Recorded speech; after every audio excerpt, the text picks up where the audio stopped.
cuba. Cuba. Ada apa? Cuba.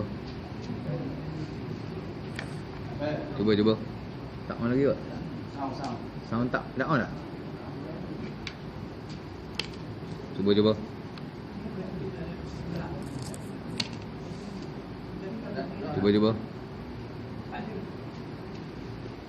Dah hidup dah ni.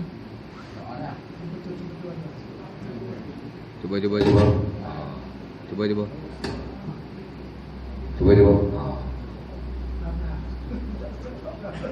Okey, tak apa, kat lagi.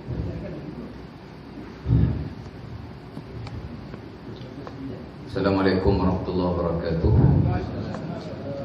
Alhamdulillah nasta'inuhu wa nasta'dihi wa nastaghfiruh.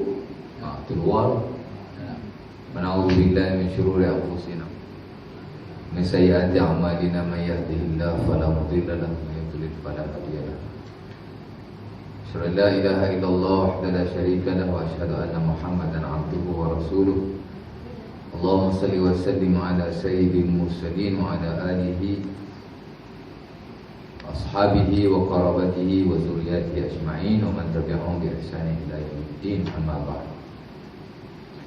Allahumma aghnina bil ilmi wa zayyinna bil hilmi wa akrimna bit taqwa wa jamilna bil afiyah. Allahumma rabbana zidna ilma warzuqna fahma waktubna ma'asy syahidin al maqbulin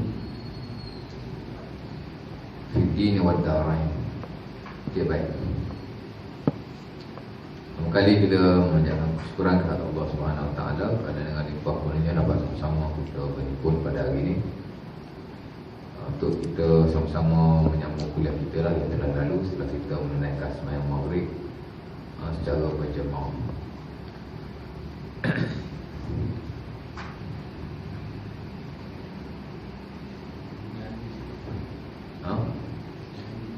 Okey, baik. Jadi kita masih di hadis yang kedua. Kuliah yang lalu saya dah sebut tentang beberapa perkara walaupun berulang-ulang, tapi adalah info-info baru yang saya rasa boleh kita kongsikan.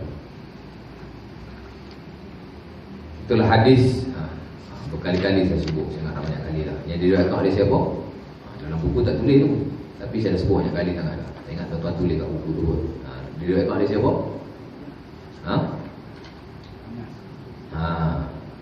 Diriwayatkan oleh Al-Imam Bukhari dan Muslim.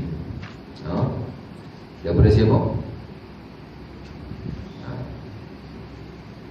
Daripada Anas bin Malik radhiyallahu ta'ala anhu, dan tak silap saya juga daripada Ibni Mas'ud. Dan mungkinlah ada sahabat lain juga merupakan hadis yang sama. Konsep dalam menyampaikan satu hadis Nabi sallallahu alaihi wasallam. Sebab hadis ni tuan-tuan, dia tak datang dengan matan. Betul ke matan? Matan tu lafaz hadis lah. Innamal a'malu binniyat. Lafaz Nabi tu dipanggil matan. Hak sebelum lafaz tu dipanggil sanad. Hadis Nabi ni dia tak mari matan saja. Dia mesti datang dengan sanad ni. Sebab itu hadis yang tak ada sanad ni dia hadis yang tidak diiktiraf. Sebagai besar ulama larang kita baca hadis yang tak ada sanad. Dia ada dalam buku-buku, tapi dia tak ada dalam kitab hadis. Dan bila diselidik, sanad pun tak ada. Ada hadis dia ada dalam kitab-kitab biasa, tapi dia tak ada dalam kitab hadis, tapi dia bawa mari sanad contohnya. Tapi ada satu kelompok hadis ni tuan-tuan, dia ada matan je, tapi dia tak ada sanad. Sebagai besar ulama larang. Sebagainya memberikan kelonggaran selagi mana dia tidak disandarkan pada Nabi sallallahu alaihi wasallam. Nak cerita ni sanad ni pentinglah. As-sanadu ataupun al-isnadu minad-din. Itu kata Imam Ibnu Mubarak radhiyallahu taala anhu ataupun rahimahullah. Masyhur. Sanad ni daripada agama. Berbeza dengan Quran. Quran dihimpunkan pun dia ada sahabat punya. Bila Sayyidina Umar nak, Abu Bakar nak himpunkan sahabat, sahabat bila mari sebut satu-satu ayat, satu ayat sekurang-kurangnya 10 orang sahabat atau lebih, sebab tu dia panggil mutawatir. Walaupun kita ada satu mushaf, Tak tulis pun ayat ni siapa yang beritahu ni, tak apa, sebab Quran ni memang dah disepakati mutawatir, disepakati dia benar.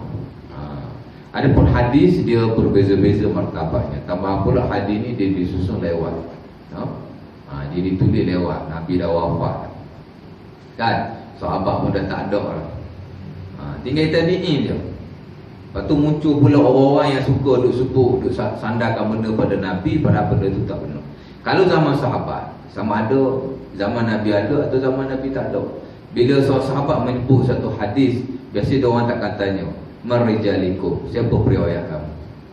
Dan dikatakan bila Nabi wafat pun, zaman sahabat, terutama pada zaman Sayyidina Umar, sebab sebelum Sayyidina Umar, umat Islam okey lagi. Sebab itu Sayyidina Umar dia dapat satu title, dia panggil Kuflul Fitnah, anak kunci fitnah. Nabi bagi title kat Umar Al-Khattab, Kuflul Fitnah, anak kunci fitnah. Masa Umar ada dia okey, umat Islam dia okey lagi. Tapi bila Sayyidina Umar dah meninggal, dah tak ada, naik Uthman kan, barulah muncul macam-macam. Ni pengikut ni, ni pengikut ni.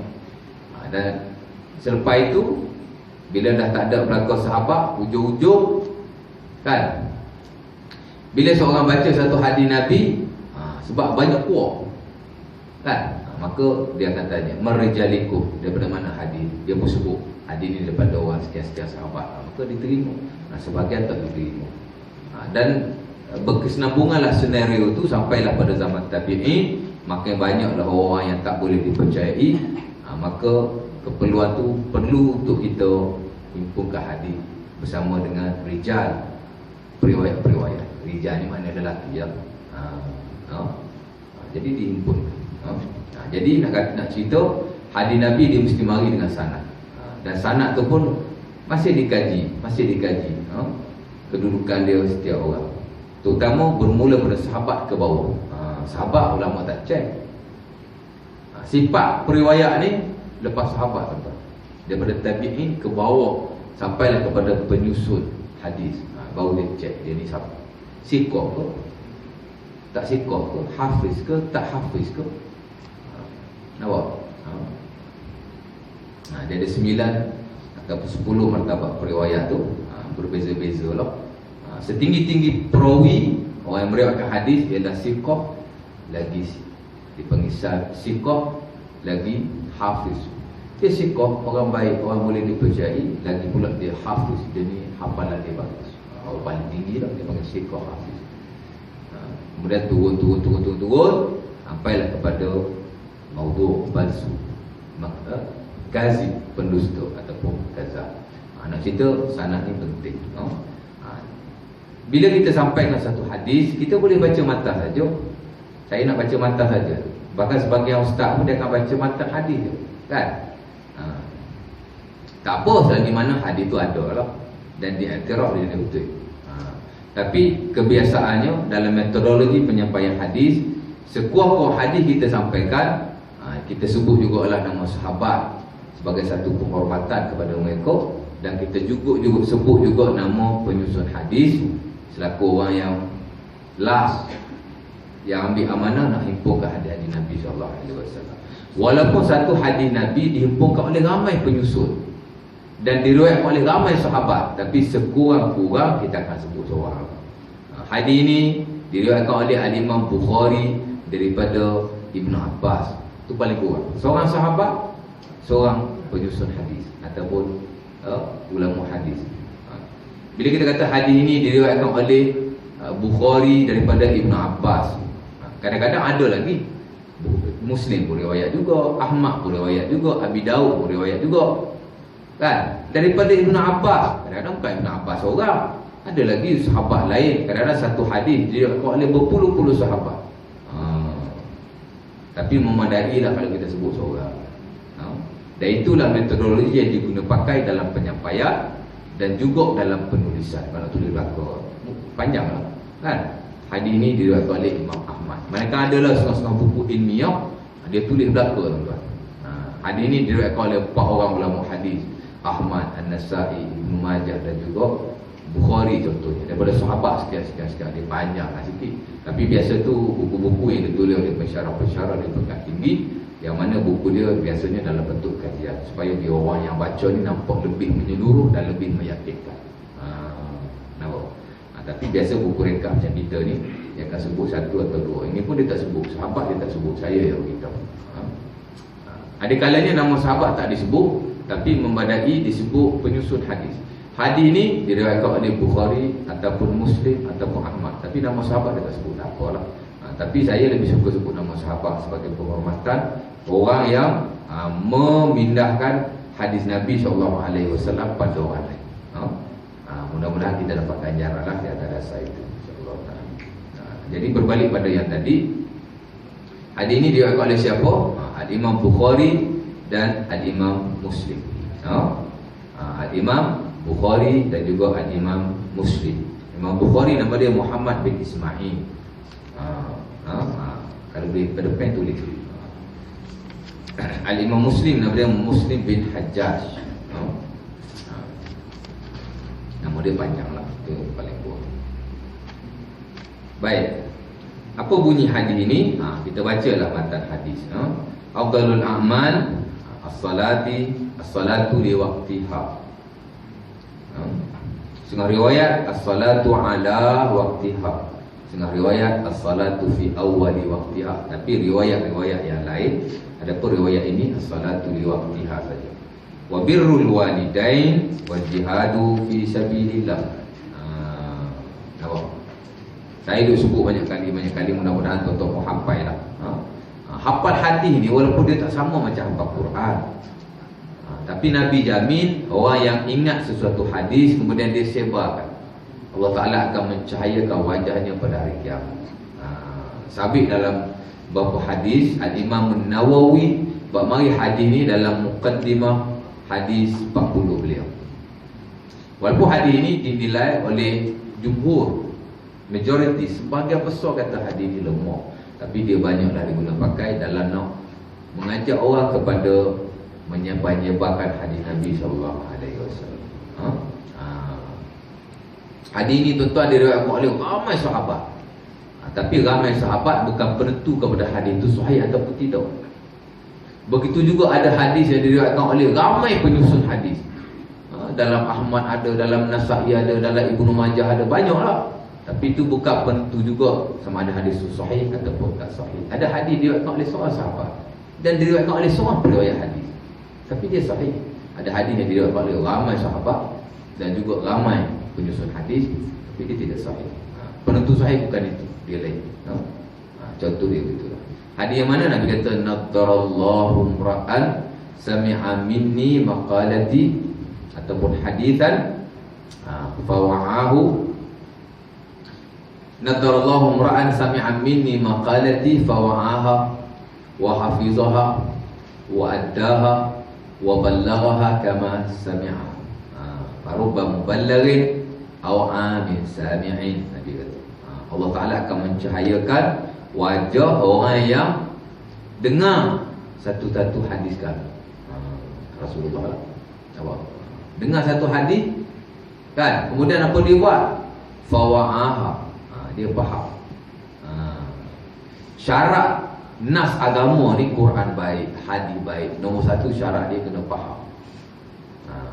Dan sekurang-kurang faham ni ialah lihat terjemahan bagi orang yang tak reti bahasa Arab. Bagi orang yang reti bahasa Arab, dia dah faham secara zahir. Sebab tu orang Arab zaman Nabi, bila dia dengar Nabi baca Quran, oh ini bukan tulis, ini bukan kata-kata manusia, dia kata ni. Pasal zahir Quran memang boleh difahami. Quran ni bersifat mubin. Dalam Yasin ada 7 perkataan mubin, kan? Sampai adalah beberapa amalan di tempat kita ni, bila sampai mubin dia berhenti, suruh niat minta apa-apa. Saya tak pastilah ada asal-usul dah amalan. Adalah buat di tempat kita di mana masjid sini pun ada buat juga, kan? Dalam Yasin ada 7 mubin. Tak pastilah, Allah Ta'ala alam. Mana mubin? Mubin ni makna jelas, nyata, terang. Itu makna mubin. Quran ni boleh difahami dengan zahir. Bahkan kata Al-Imam Asy-Syafi'i rahimahullahu ta'ala dalam Ar-Risalah, dia kata dalam Quran tidak ada satu perkataan pun yang bukan Arab. Semua Arab. Walaupun adalah sebagian ulama dia kata ada juga perkataan dalam Quran ni yang bukan Arab, tapi dipahami oleh orang Arab. Dia panggil bahasa ajam, perkataan ajam. dia boleh dipahami. Hadis Nabi pun sama. Bagi orang yang tahu bahasa Arab. Yang tak tahu bahasa Arab, terjemahan. Tuan-tuan baca satu-satu tafsir ringkas ataupun satu-satu buku hadis terjemahan, tuan-tuan dah boleh faham. Tapi dari sudut zahirnya. Adapun nak faham benar-benar, kena lihat keterangan dan huraiannya. Nampak? Sebab tu ada seorang tabi'in, dia anak murid pada Imam Malik. Dia kata, aku dengar Imam Malik kata, Imam Malik kata apa? Inna hazal hadis lakana dhalala. Hadis ni silap-silap boleh buat orang sesat. Pasal apa? Pasal memahami hadis tidak pada konteks. Itu yang jadi semayang satu rakaat Fatihah berlaku. Kita ingat benda ni khayalan. Realiti memang berlaku. Ada orang mana Sungai Buloh ni yang semayang macam tu. Saya sendiri tengok dia semayang, saya sendiri berbincang dengan dia cara semayang. Memang dia semayang macam tu. Dan bukan seorang, ramai. Saya lihat ada seorang lagi semayang dekat sini. Di satu surau saya berhenti semayang, saya tengok dia pun semayang macam tu. Tak tahulah mazhab mana, kita pun tak tahu. Nak kata Syiah pun tak Syiah juga. Kan? Ahli sunnah jauh sekali. Tak tahu. Allahu Akbar. Bismillahirrahmanirrahim. Alhamdulillah Rabbil Alamin. Allahu Akbar. Ar-Rahmanir-Rahim. Allahu Akbar. Kan? Tidak. Malik yaumiddin. Allahu Akbar, sujud. Dia kena berdoa, dia kena nasta'in. Satu surah. Kita tanya pasal apa semayang satu surah? Kan Nabi kata, la solata illa bi ummil kitab. Tak ada semayang melainkan dengan Fatihah. Satu rakaat Fatihah lah, dia kata. Dalam kitab mana saya tanya? Oh, ni tak ada kitab ustaz, ni tunggu kita aja. Kat Shah Alam. Kalau ustaz nak, saya boleh bawa. Tak nak aja buat tunggu bawa. Kau bergaduh aku pula kan? Tak apa lah.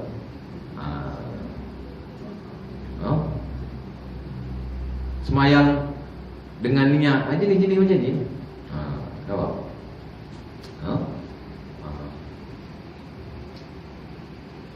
Jadi nak cerita Quran, hadis kita boleh faham zahir, cara zahir tu.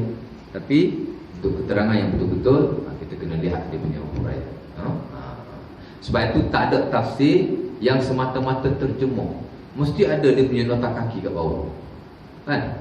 Tak ada buku hadis yang semata-mata terjemah. Biasa dia ada nota kaki kat bawah. Melainkan adalah saya tengok juga dalam market yang mana terjemah semata-mata. Tapi biasa kalau terjemahan pun, biasanya perkataan tu dia sudah dipalingkan kepada perkataan yang kita faham. Biasanya lah, setahu saya. Nampak? Sebab tu kata ulama Saudi macam Ibnu Utsaimin, dia kata sekurang-kurang tafsir ialah terjemahan. Quran baik, hadis baik. Untuk kita faham je lah. Adapun untuk nak memahami betul-betul, kita kena lihat kepada huraiannya, dan orang yang tahu akan huraiannya. Nampak? Baik, macam ayat ni kan, hadis ni dia dah terjemah pada tuan-tuan. Amalan yang paling afdal ialah solat pada waktunya, berbakti pada ibu dan bapa, dan berjihad di jalan Allah. Hadis ni tuan-tuan, riwayat Imam Bukhari dan Imam Muslim. Refresh balik. Dulu-dulu saya kata hadis ni ada 7 martabat. Hadis sahih lah. Hadis yang sahih ada 7 martabat. Yang paling tinggi ialah hadis yang ada dalam Bukhari, ada dalam Muslim. Dalam Bukhari ada, dalam Muslim ada, macam hadis. Dan biasa dia disebut sebagai hadis muttafaqun alaih. Hadis muttafaq alaih. Itu hadis yang paling tinggi. Meskipun hadis muttafaq alaih ni ada dalam Bukhari Muslim ni berbeza-beza pula kedudukan. Ada hadis yang paling tinggi daripada hadis atas lebih sama. Itu tak apalah, itu ilmiah. Tapi cukup tu kita tahu hadis yang paling sahih, wajib kita terima, wajib kita beriman dengannya. Walaupun dalam banyak hal ulama tak sepakat dari sudut huraian, tapi sepakat dari sudut sahihnya. Kalau kata sepakat-sepakat ni dari sudut sahih, bukan maknanya. Macam hadis ni diriwayatkan oleh Bukhari dan Muslim. Mana kata hadis ni hadis yang paling tinggi tahap kesahihannya. Walaupun banyak juga hadis yang disepakati sahihnya, ada dalam Bukhari, ada dalam Muslim, tapi maknanya tidak disepakati. Ada juga dah berlaku begitu. Saya bagi contoh macam hadis yang diriwayatkan oleh Imam Muslim. Yang Nabi kata, inna abi wa abaka finnar. Bapakku dan bapak kau dalam neraka. Ada sebagai ulama dia ambil zahir. Macam Al-Imam Nawawi, dia beriman zahir. Ada sebagai ulama dia tak beriman cara zahir. Dia pusing. Dia hurai kot lain. Dia ambil beberapa pandangan, dia hurai kot lain. Ada ulama dia tawakuf, mana kata dia tak hurai. Sekadar baca je. Pasal hadis ni memberi banyak efek kesan. Contoh dia begitu. Tapi semua betul. Nak beriman kot zahir betul. Sebab itu semua adalah pendekatan ulama kita. Nampak? Baik. Jadi Nabi ditanya mana satu amalan yang paling afdal. Nabi jawab ni lagu lain. Hak dulu Nabi jawab tak sama. Pasal apa tak sama saya dah sebut dah. Nabi ditanya oleh orang yang berbeza-beza, maka jawapan Nabi pun berbeza-beza. Lagipun perkataan afdal ni dia luas. Dia luas. Dia tidak hanya tertumpu pada satu-satu ibadah, malah dia boleh berbeza-beza. Nampak? Antaranya yang ini lah. Mungkin ada lagi hadis-hadis lain yang Nabi sebut afdal, tapi jawapannya tak sama. Nombor satu, Nabi kata as-salatu li waqtiha, semayang pada waktunya. Semayang pada waktunya. Pertama semayang, kedua pada waktunya. Nabi sebut pada waktunya. Pasal apa Nabi sebut pada waktunya? Sebab semayang ni tuan-tuan, dia mesti ada waktunya yang tersendiri. Sebahagian besar daripadanya, terutama semayang-semayang fardu. Dan saya dah sebut, saya dah bincang, saya dah hurai pada tuan-tuan waktu-waktu dalam semayang. Walaupun tuan-tuan ada jam, ada azan, radio, radio, kadang-kadang radio yang banyak berupa pasal lagu rock pun, lagu melalaikan pun, tapi bila masuk waktu semayang dia azan juga kan. Islam moderate kan, mesti. TV televisyen pun sama juga. Pasang cerita maksiat macam mana pun, tapi waktu azan dia akan azan juga. Kalau tak azan pun dia akan tulis di bawah, telah masuklah waktu semayang bagi kawasan Kuala Lumpur dan kawasan-kawasan sewaktu dengannya. Pasal apa hormat kat semayang? Kan? Tengok rancangan nyanyian, lompat sana lompat sini, tak tutup aurat apa gitu gini. Bila masuk waktu semayang lalu ke bawah, telah masuk waktu solat. Nampak? Islam moderat. Kita sederhana kan? Kita Islam sederhana. Itu bentuk sederhana dah tu. Okey, baik. Saya dah kongsi pada tuan-tuan pasal apa waktu semayang kita kena tahu. Mungkin hari ini mudah. Dunia hari ni mudah, semua mudah. Teknologi very easy, cukup mudah. Kita nak tahu waktu semayang, tuan-tuan ada smartphone. Tuan-tuan boleh set tuan-tuan waktu semayang tu bunyi azan. Walaupun pandangan saya sebenarnya tak elok. Sebab kadang-kadang bila masuk waktu azan tu tuan-tuan kadang duduk kat tandas, boleh jadi tiba-tiba bunyi Allah Akbar Allah. Tuan-tuan duduk kat tandas kan? Jadi waktu semayang kita dah tahu.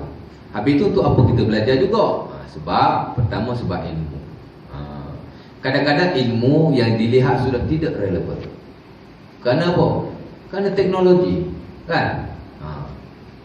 Tapi tak mustahil pada satu hari kita perlu balik ilmu tu tuan-tuan. Hari ni ada televisyen, ada radio, ada smartphone, ada jam. Tak mustahil satu hari esok tuan-tuan kita tak tahu apa yang nak berlaku masa depan, kita tak tahu. Satu hari semua tak ada. Televisyen tak ada, radio tak ada kan? Semua tak ada, smartphone tak ada berlaku, jam pun tuan-tuan tak ada. Contohnya ialah di negara-negara yang bergolak dan berperang. Tengok di Syria, di Yaman. Kadang-kadang ada orang menentukan waktu semayang, nak dengar azan, tak dengar azan. Apa masjid yang kena bom berlaku dah. Habis tu dengan cara kembali kepada manual balik. Ini lah. Dan Islam ni dia tak susahkan kita. Tak ada satu ilmu yang rumit pun. Sebab tu tuan-tuan pergi ke universiti, orang anggap pengajian Islam ni subjek yang ataupun kos yang paling mudah. Kan berbanding dengan engineering, architecture, ekonomi. Kita mengajar Islam ni rasa macam kan kerdil lah, kerdil masuk kat universiti. Tapi bila kita keluar baru kita tahu ini betul-betul ada kepentingan. Nampak? Tak rugilah kita belajar kat universiti. Sebab dulu kita belajar kat universiti, sesuatu aku nak jadi apa, orang lain boleh jadi pegawai sana, pegawai sini, engineer sana, kan? Aku nak jadi apa? Dia benda persoalan pada budak universiti ni benda biasa. Tapi bila kita lepas belajar baru kita tahu ilmu agama ni tak rugi walau sikit. Kan? Bahkan ada ustaz-ustaz yang pendakwah yang kaya-raya pun berpuluh ribu lebih kaya daripada orang yang belajar engineering. Lebih kaya daripada doktor pun. Kan? Doktor nak dapat 2-30 ribu sebulan buka syarikat apa gitu gini.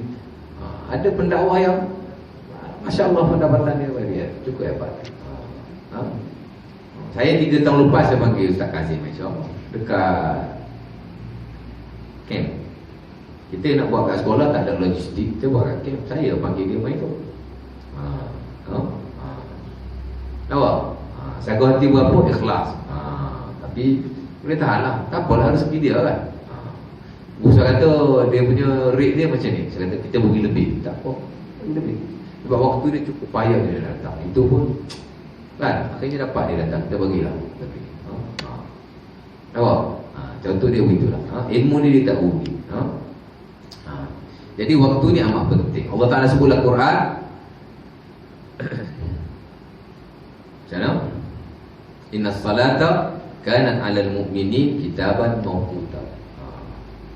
Allah Ta'ala kata semayang telah difardukan ke atas orang yang beriman sebagai ibadah, sebagai kitab, sebagai satu kefarduan yang telah ditentukan waktu-waktunya.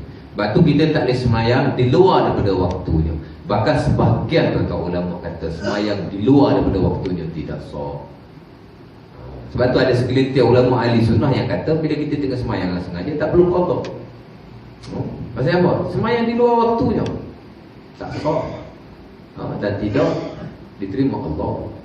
Taubat, betul-betul taubat baru Allah Ta'ala terima. Adalah sebahagian begitu.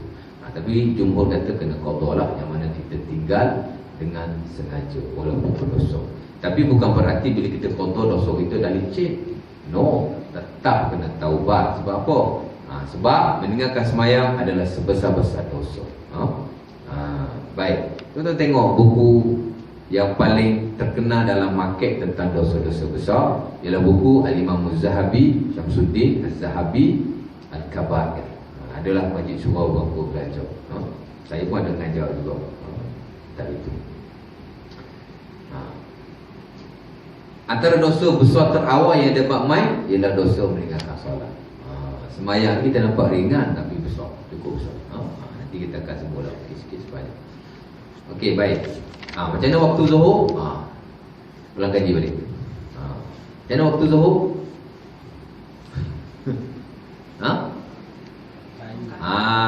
Waktu zuhur ialah waktu gelincir matahari.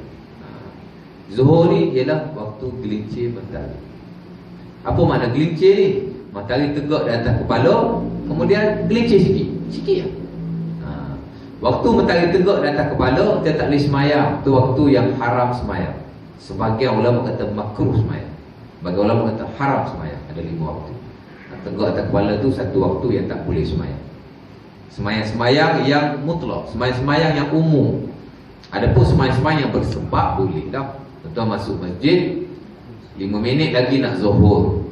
Itu waktu matahari tegak atas kepala tu dia panggil waktu irtifa'us syams, waktu tak boleh semayang.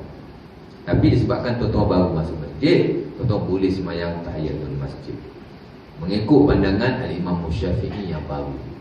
Kalau ikut pandangan yang lama tak boleh. Apa-apa semayang semua tak boleh. Sahabat saya pergi ke Afrika, satu negara. Saya tak tahulah negara mana. Dia nyambang dengan saya. Dia ni bekas askar PC tapi orang berpangkat. Dia pergi ke satu masjid, waktu tak boleh semayang, dia semayang. Orang masjid tegur dia. Orang tanya dia, orang masjid tanya, you semayang apa? Tapi cakap Mak Khalid tau, saya cakap Melayu. Dia kata saya semayang tahiyatul masjid. Ni waktu haram semayang ni. Dia kata saya mazhab Syafi'i. Oh ya, kami pun mazhab Syafi'i.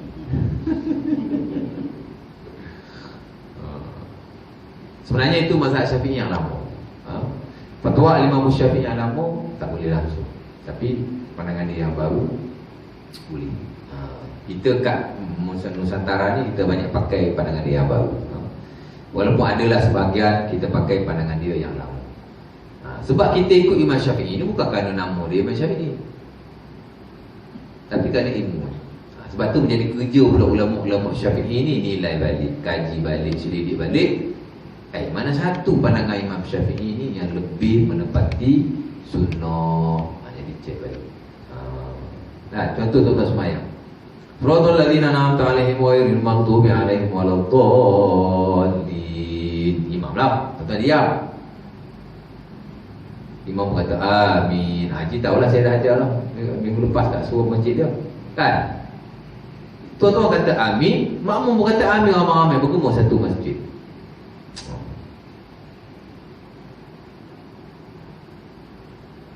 Itu dipanggil pandangan Imam Syafi'i yang lama. Kalau ikut pandangan dia yang baru, imam je kata amin dengan kuat, tuan-tuan kena amin slow je. Imam kata suratul ladzina an'amta 'alaihim ghairil maghdubi 'alaihim waladdallin. Imam seorang je kata amin. Habis tu pasal tuan-tuan semua sebut amin belakang. Tuan-tuan ikut yang lama, tuan-tuan tak ikut yang baru. Adalah sebahagian kita ikut yang lama, sebahagian besar kita ikut yang baru. Pasal apa? Pasal ulama dia mengkaji dalam 2-3 pandangan Imam Syafi'i ini, mana satu yang betul? Sebahagian besar yang barulah, tapi adalah segelintir yang lama. Ada ulama pula kata dua-dua betul, boleh buat rakam, cuma lebih baiknya yang baru. Orang tanya Imam Izzuddin Ibn Abdis Salam, ulama ni banyak pandangan, Imam Syafi'i pun banyak pandangan, mana satu kita nak ikut? Dia kata dua-dua betul. Pandangan lama ada hujah dia, pandangan baru pun ada hujah dia. Cuma lebih baik dia ada yang baru sebab dia sudah mengemaskinikan pandangan. Tapi tidak semua, sebab ada juga yang kita buat ikut yang lama. Contoh dia macam tu lah. Sebab tuan-tuan jangan ingat mazhab Syafi'i ini satu wajah, satu jalan, satu pattern, satu warna. Tak. Dia banyak. Perselisihannya banyak, warnanya banyak, wajah. Sebab Imam Syafi'i sendiri banyak pandangan. Ulama-ulama Syafi'i ini lagi lah. Sebahagian mereka mengikut Imam Syafi'i, sebahagian mereka tak ikut, dia kata pandangan dia sendiri. Contoh dia macam tu. Matahari tegak atas kepala tak boleh semayang, melainkan kalau tuan-tuan masuk masjid boleh semayang tak itu masjid. Tuan-tuan lepas ambil wudu boleh semayang sunat wudu, tapi tuan-tuan nak semayang hajat tak boleh. Semayang tidak bersebab. Apa lagi yang tak boleh? Apa-apa semayang yang tidak bersebab, maka tak boleh. Tapi kalau ikut mazhab Malik, dia boleh lah, kau tak kisah. Dia tidak waktu haram bagi. Adalah dia punya wujud, tak kisahlah. Kan? Gelincir matahari sikit je, cara macam mana? Letak tiang contoh, letak kayu ke. Bila bayang tu tak ada, mana matahari betul-betul duduk atas kepala kita. Bila ada gelincir sikit je, mana tu ada timbul bayang sikit kan, mana kata dah masuk dah waktu zuhur. Senang aja. Kemudian waktu asar. Waktu asar ialah zuhur ni bayang tu akan memanjang sebab matahari dia bergerak. Kau matahari tak bergerak? Bergerak. Jadi selagi mana matahari bergerak, bayang pun akan bergerak. Sampailah bayang dia sama panjang dengan tiang tu, maka habislah waktu. So, dah sama panjang, dipanggil zillul misnain. Zillul misid, bukan zillul misnain. Itu mazhab Hanafi. Kita mazhab Syafi'i zillul misid. Apa makna? Waktu zuhur ialah waktu bayang tu sampai dia sama panjang dengan tiang, maka masuklah waktu asar. Senang je. Ada bayang sikit zuhur, memanjang sama panjang dengan tiang asar. Melainkan mazhab Hanafi dia 2 kali. Tak asal-asal lagi tu, dia kena panjang sampai 2 kali tiang. Lepas tu tuan-tuan pergi masjid, dia ada orang azan pukul berapa asar? 5 setengah. Tahu tak? Cuma membawa dah je. Dia Hanafi, tapi tang ni dia tak ikut Hanafi. Dia ikut asar macam kita juga. Itu asar. Sampai bila asar? Bayang tu sampai bila tu? Tak tengok bayang lah, cabutlah tiang tu. Dah nak malam dah ni, sampai tenggelam matahari. Matahari tenggelam, kita yakin matahari dah tenggelam, mana kata dah asar. Bila matahari tenggelam, masih ada kesan daripada cahaya matahari. Itu dia panggil syafaq.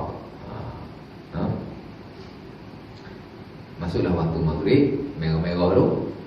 Kemudian yang merah-merah tu, waktu maghrib tu, sampai waktu merah tu tak ada. Kemerah-merahan tu, sampai dia tak ada, baru masuk waktu isyak. Sampai kepada waktu subuh. Waktu subuh kira macam mana? Waktu terbit fajar, seketika di tempat matahari naik tu dah ada cahaya-cahaya. Kadang-kadang dikatakan kehijauan, kadang-kadang dikatakan kebiruan, kadang-kadang dikatakan kekuningan. Dan sebenarnya cahaya tu dia tak sama, berbeza-beza setiap hari, kata setengah orang. Cahaya fajar sidi tu. Baik, kita sini tak ada tengok. Kalau matahari ada maghrib dulu dengan saya mendung ke mana? Tak payah semayang. Kalau tak ada bayang, kalau tak ada bayang langsung, tuan-tuan kena takdir. Dipanggil takdir ni tuan-tuan kena dekat apa? Takdir ni mana tuan-tuan kena agak-agak lah masa. Dah bayang tak ada kan? Tuan-tuan kena agak. Masa tu dipanggil takdir. Agak-agak dah masuk waktu asar. Jatuhnya itulah. Kita boleh agak sebenarnya. Okey, baik. Habis dah waktu, jadi cukup senang. Cukup senang kan? Habis waktu, jadi kita dah tahu dah tentang waktu semayang. Dan kita tak boleh semayang di luar daripada waktunya. Kalau luar waktu tu dia panggil qadha. Melainkan atas beberapa sebab yang diharuskan. Itulah beberapa sebab yang disebut sebagai jamak. Kita boleh jamak. Antaranya musafir. Bila musafir, kita boleh jamak antara zuhur dan asar, antara maghrib dan isyak. Jangan jamak subuh pula. Subuh tak boleh jamak lah. Zuhur dijamak dengan asar dalam waktu zuhur, dipanggil apa? Belajar fiqh ni dengan Ustaz Aziz ni. Jamak? Jamak takdim. Zuhur dijamak dengan asar dalam waktu asar. Jamak apa? Jamak takhir. Jangan jamak mutakhir pula. Jamak takhir. Samalah. Maghrib dijamak dengan isyak dalam waktu zuhur maghrib, ataupun isyak dijamak dengan maghrib dalam waktu isyak. Itu dia panggil jamak takdim dan jamak takhir. Dia adalah buat syarat-syarat dia yang tersendiri. Atas dasar tu kita boleh jamak. Ataupun sebab-sebab yang lain. Umpamanya ketika peperangan, dia panggil khauf. Umpamanya ketika hujan, dan umpamanya ketika ada keuzuran, termasuk sakit, ataupun ketika bekerja yang memang tak boleh kita tinggal. Macam doktor nak bedah orang kan, bedah orang 6 jam contoh, mula bedah pukul 12, terus tak masuk lagi, dia tak boleh semayang sebelum waktu ni kan. Bedah ni pukul 12 sampai pukul 6 petang ni, ada pembedahan yang makan masa 5-6 jam tau, sampai berbelas-belas jam ada. Jadi nak buat macam mana? Kena jamak, macam tu boleh. Dia boleh jamak, ambil daripada habis je ni, dia jamak. Tu atas sebab penguzuran lah. Tapi kalau kita nak saja-saja, meniaga sibuk ni, meniaga ni, tak kena jamak lah. Kalau boleh tak payah. Walaupun adalah sebagai ulama mengharuskan, dipanggil keadaan yang teramat mendesak. Sibuk sangat kerja, ada bagi keharusan. Tapi jangan selalu-selalu, sekali-sekala. Apakah ada ulama tuan-tuan dalam market Islam tak ada sebab apa-apa pun boleh jamak, tapi sekali-sekala. Itu pandangan Al-Imam Ibn Sirin, dinukilkan juga dalam buku-buku mazhab Syafi'i. Umpama Imam Al-Baghawi dalam buku Tahzib mazhab Syafi'i pun dia ada sebut, ada ulama yang membenarkan pasal ada riwayat yang sahih dalam Muslim. Tapi jumhur kata tak boleh. Adalah dia punya pertikaian. Kita semayang macam biasa, semua ada sebab. Sakit boleh kita jamak, sakit. Sakit betul lah, sakit main-main, sakit kepala, tak payahlah jamak. Ni sakit kronik, boleh jamak, tak ada masalah. Boleh. Nak cerita pasal waktu semayang. Jadi kita kena jaga waktu semayang. Kemudian ada beberapa lain perkara yang penting tentang semayang. Antaranya kita kena faham makna semayang ni ialah doa. Semayang tu sendiri doa. Dalam Quran, dalam hadis Nabi, bila Allah Ta'ala atau Nabi-Nya sebut as-salat, artinya doa sebagian. Macam Allah Ta'ala sebut dalam zakat. Allah Ta'ala kata wasalli alaihim. Lepas kita dah bayar zakat tu, Allah Ta'ala kata wasalli alaihim, sembahyanglah ke atas mereka. Bukan sembahyang, doa. Umpamanya Nabi ajar sahabat, kalau kau pergi ziarah rumah orang, kalau kau puasa, kalau kau tak puasa, kau makan. Nabi kata, kalau kau puasa, kamu semayang. Bukan semayang, doa. Ulama terjemah doa. Idza du'a ahadukum, Nabi kata, falyajib. In kana muftiran, falyat'am. In kana sha'iman, falyusalli. Nabi kata, itu hadis Muslim sahih. Nabi kata daripada Abi Hurairah, Nabi kata, kalau orang jemput pergi, kalau kau tak puasa, makan. Kalau kamu puasa, sembahyanglah. Nabi kata, sembahyang itu mana doa. Sembahyang itu sendiri doa. Bahkan hakikat sembahyang itu tuan doa. Doa.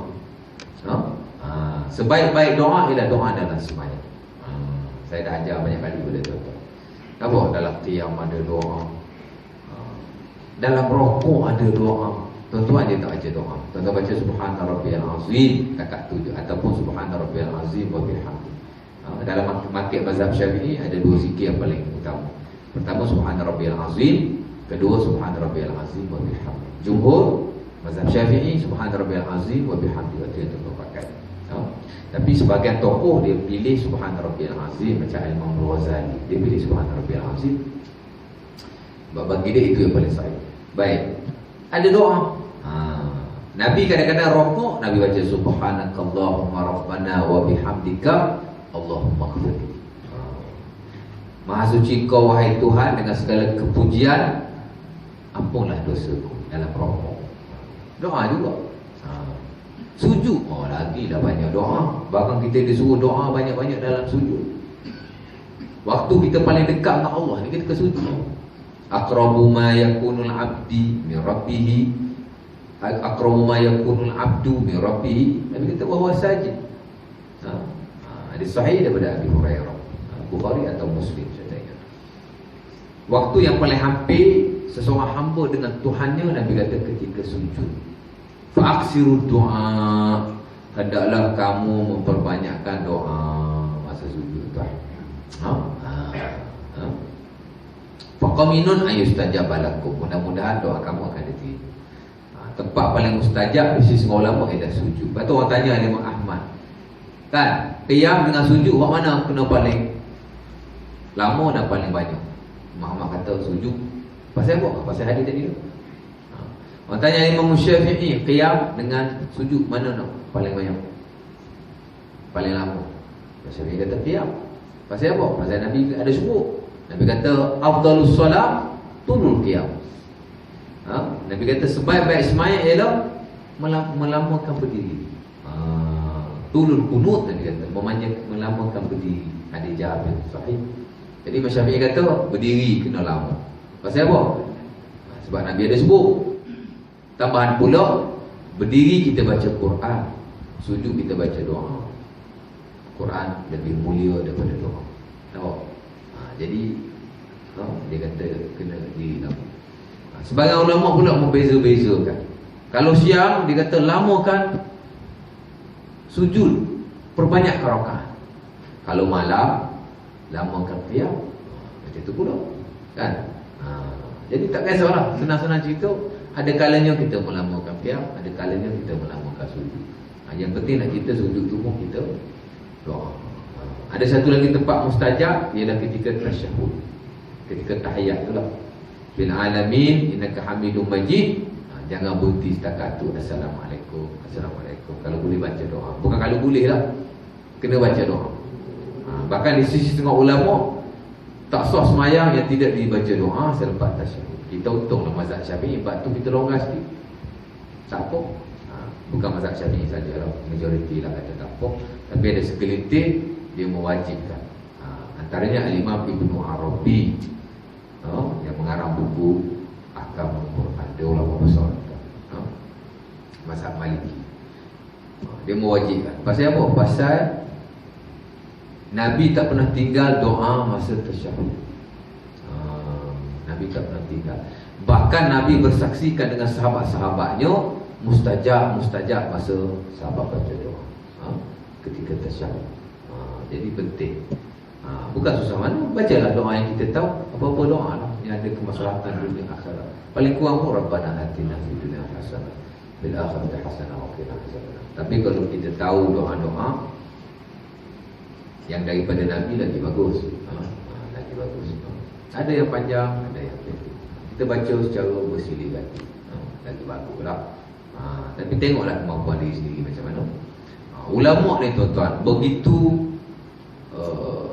terkesan dengan doa tasyahud ni, sampai ada juga ulama yang mengharuskan kita baca doa walau dengan bahasa apa pun kita tahu. Tak erti bahasa Arab, erti Melayu, baca Melayu. Tapi kalau boleh tak payahlah. Sebab kita mazhab Syafi'i, sebelum salam batal solat kalau cakap selain daripada bahasa Arab. Ini cerita adalah setengah fatwa yang dia nak orang doa masa tasyahud sampai tahap macam tu. Ahli sunnah lah. Tasyahud. Jadi cerita kita baca doa. Nampak? Jadi waktu-waktu lain doa adalah sebahagiannya macam apa? Kunut subuh. Kunut subuh pun sama. Kita baca kunut subuh, kita doa tu dipanggil doa yang diriwayatkan daripada Ali. Sebahagian mazhab macam Hanafi dan lain-lain dia baca doa kunut Sayyidina Umar. Tak apa berlaku. Bahkan kalau kita nak baca apa pun doa yang kita tahu, tak apa. Kata Imam Nawawi, la yata'ayyanu du'a fil kunut. Kunut ni tak tertentu apa-apa doa. Sebab lafaz yang kita baca tu pun bukan lafaz daripada Nabi, dia daripada Ali. Dia bukan daripada kata-kata Nabi. Jadi doa boleh doa apa saja. Bahkan kalau tuan-tuan baca doa tu sebelum selawat, tuan-tuan baca, terutama kalau tuan-tuan sembahyang seorang. Jadi imam pun tak salah. Cuma kalau kita dah baca doa yang itu, memadai lah. Sebab sembahyang kunut ni tak boleh lama-lama. Tapi kalau imam nak buat inovasi sikit, nak baca doa sendiri, bagus kata. Tak salah sikit. Nampak? Ada kalanya kita baca doa yang kita biasa tahu, ada kalanya kita baca doa-doa yang kita biasa baca. Di luar daripada sembahyang, masuk dalam sembahyang. Tak kisah. Benda tu dia tak ada masalah. Okey, baik. Jadi sembahyang ni tuan-tuan, dia doa. Dia doa. Makna sembahyang dari sudut luarannya dan hakikat sembahyang itu sendiri doa. Bahkan nama lain bagi Al-Fatihah pun doa. Sebab surah Al-Fatihah ni sebahagian tu Allah Ta'ala jadikan doa. Pasal kita ni tak boleh berlepas diri daripada doa. Separuh daripada Al-Fatihah puji Allah. Allah Ta'ala jadikan separuh lagi ialah doa kita sendiri. Allah Ta'ala ajar kita baca doa. Ihdinas siratal mustaqim, siratal ladzina an'amta 'alaihim ghairil maghdubi 'alaihim waladdallin. Allah Ta'ala boleh buat keseluruhan qiyam, keseluruhan bacaan pujinya. Tapi Allah Ta'ala meraihkan juga kita selaku manusia yang tak boleh berlepas diri daripada berdoa padanya. Allah Ta'ala jadikan syariatkan sebahagian daripada bacaan wajib dalam qiyam ialah doa. Itu kemaslahatan. Ihdinas siratal mustaqim. Tak doa masa itu, baca Fatihah separuh. Alhamdulillahirabbil alamin arrahmanir rahim maliki yaumiddin. Allahu akbar. Tak sah sembahyang. Allah Ta'ala wajibkan doa melalui surah Al-Fatihah. Nampak? Jadi doa. Jadi semua doa A sampai Z doa. Jadi bukan saja makna sembahyang solat tu doa, hakikat sembahyang yang kita buat ni pun, sifat sembahyang pun dia adalah doa. Nampak? Okay, baik, itu nombor satu. Nombor dua, sembahyang ni tuan-tuan adalah jaminan amalan kita diterima Allah. Bahkan Nabi jamin sesiapa yang baik sembahyangnya, maka baiklah amalan dia yang baik. Nabi kata awwalu ma yuhasabu 'alal 'abdi as-salat. Hadis sahih riwayat banyak tak ulama hadis daripada Abu Hurairah, daripada Abdullah bin Qurrah dan lain-lain. Awal-awal perkara yang akan dihisab ke atas seseorang Muslim, Nabi kata ialah solat. Kita ni tuan-tuan banyak amalan kita buat ni, sebagainya baik, sebagainya buruk, sebagainya pahala, sebagainya dosa. Kalau Allah Ta'ala hitung dulu tuan-tuan benda baik, dan benda baik Allah Ta'ala hitung dulu ialah sembahyang. Pasal apa? Allah Ta'ala nak lihat orang ni dia sudah ibadah dia dulu. Wa ma khalaqtul jinna wal insa illa liya'budun. Allah Ta'ala kata aku tak ada ciptakan jin dan manusia melainkan untuk menyembah aku. Allah Ta'ala hisab pun sembahan dulu, ibadah dulu. Allah Ta'ala tak hisab pada guru. Sebab Allah Ta'ala ni tuan-tuan, kita kena faham, dia ada satu sifat dipanggil Allah Ta'ala yang sifat dia satar. Nama dia Sittir. Saya tak pastilah dalam 99 nama tu ada tak nama Allah. Sebab nama Allah ni bukan 99 saja. Kita tak boleh i'tiqad nama Allah 99 sahaja. Nama Allah ni tidak ada batasan. Sebahagiannya diwahyukan, sebahagiannya tidak diwahyukan. Nampak? Nama Allah lebih dari 99. Sebab tu Nabi kata nama Allah 99. Nabi tak kata sahaja. Kalau ada sahaja, limitation. Tapi bila tak ada sahaja, dia tak ada limitation. Dalam istilah hadis, dia dipanggil ikhbar.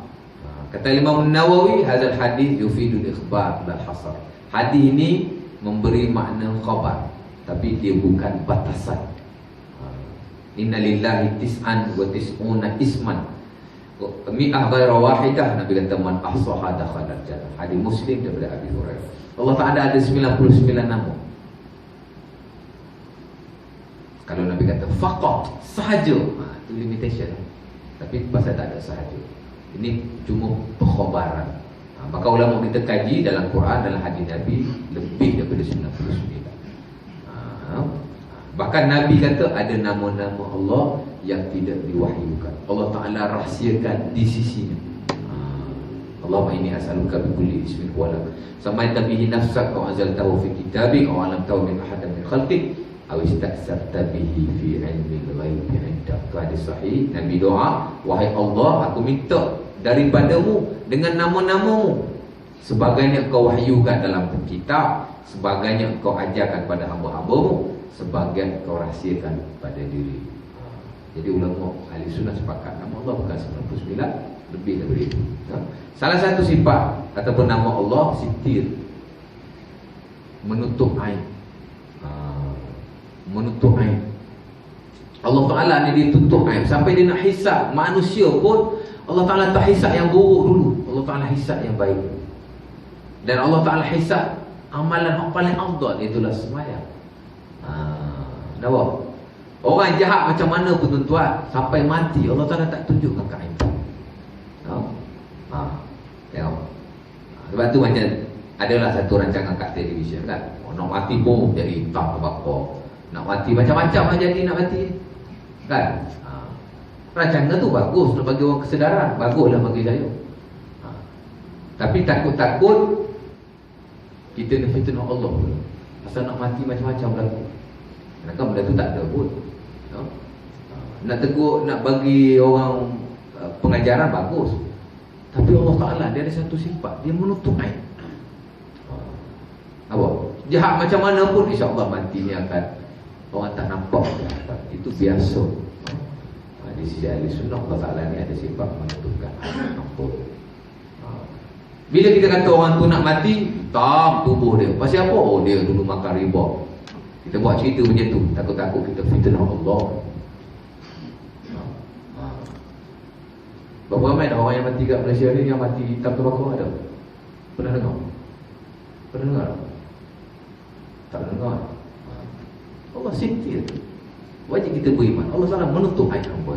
Mungkin ada lah, Allah Ta'ala alam, kita tak pasti. Tapi kita bercakap atas realiti Quran dan hadis Nabi, dan juga pahaman salafus salih, Allah Ta'ala ni menutup aib hamba. Takut-takut kita fitnah Allah. Fitnah Allah Ta'ala. Kita nak peringat bagi pengajaran kat orang, banyak cara lain lagi. Bahkan orang bukan Islam pun tengok, ayah, awak tak nak masuk Islam, oh nanti mati jadi macam-macam, oh.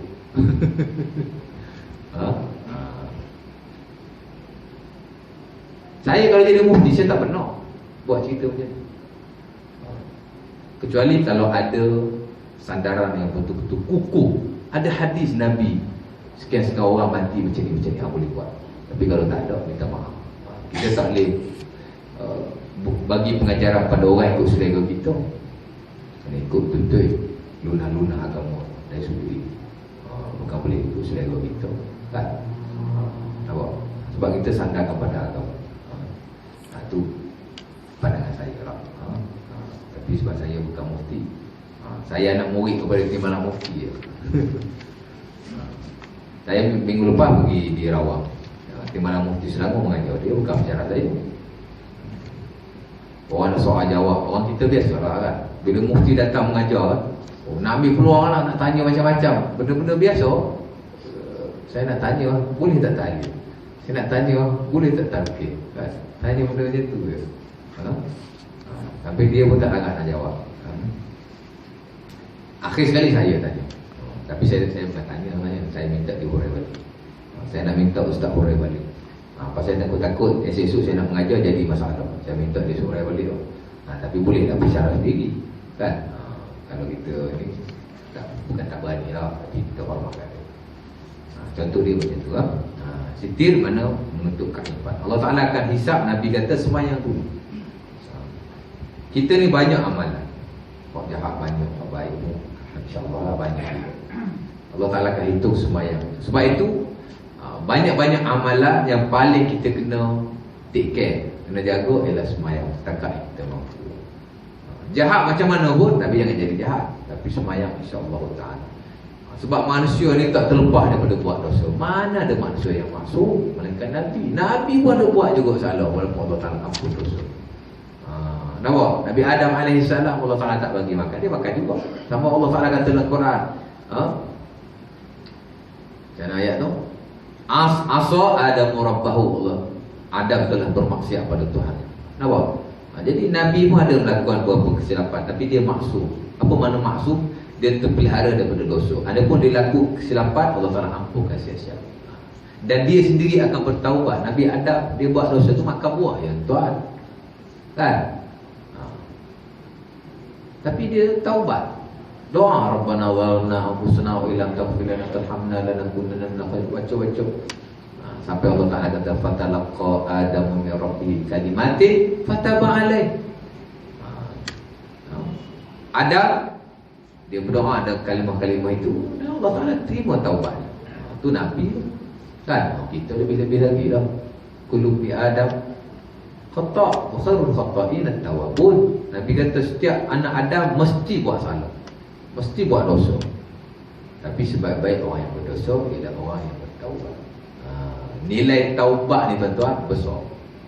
Kadang-kadang dia boleh melebihi ibadah yang kita buat. Jangan main. Sebab tu kita tak dibenarkan mencela kejahatan lalu orang yang sudah bertaubat pada Allah Ta'ala. Dosa-dosa.